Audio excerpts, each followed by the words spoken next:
আমাদের সাথে চলে এসো, আমি পাহাড়ে চড়ে বেঁচে যাব।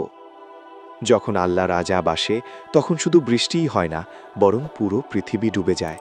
এটি হযরত নূহ আলাইহিস সালামের কাহিনী। এমন এক কওমের কাহিনী যারা নিজেদের সবার ঊর্ধ্বে মনে করত, কিন্তু তাদের অহংকারই শেষ পর্যন্ত তাদের ধ্বংসের কারণ হয়ে দাঁড়ালো।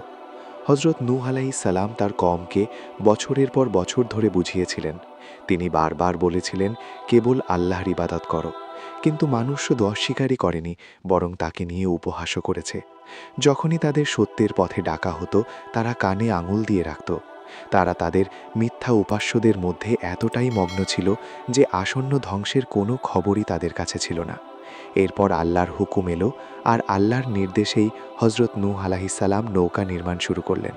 মরুভূমির তপ্ত বালুর ওপর নৌকা দেখে মানুষ হাসাহাসি করত আর বলতো, যেখানে পানির চিহ্নমাত্র নেই সেখানেই নৌকা কী কাজে আসবে।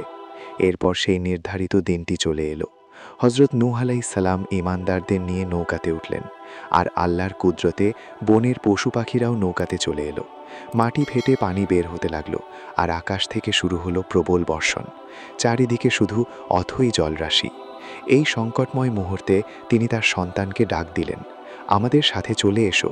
কিন্তু সে অহংকারের সাথে জবাব দিল, আমি পাহাড়ে চড়ে বেঁচে যাব। কিন্তু সেই বিশাল ঢেউয়ে সেও তলিয়ে গেল, আর এভাবেই সব কিছু বিলীন হয়ে গেল। নৌকা ভেসে চলতে লাগলো। মানুষ, ঘরবাড়ি, শহর সব কিছু পানির নিচে তলিয়ে গেল। কেবল তারাই রক্ষা পেল যাদের আল্লাহ বাঁচাতে চেয়েছিলেন। এরপর একসময় আল্লাহর নির্দেশে মাটির সমস্ত পানি শুষে নিতে শুরু করলো। নৌকাটি গিয়ে থামল এক পাহাড়ের চূড়ায়। হযরত নূহ আলাইহিস সালাম এবং তার ঈমানদার সঙ্গীরা নৌকা থেকে নামলেন, আর এভাবেই পৃথিবীতে আবারও নতুন করে জীবনের সূচনা হলো।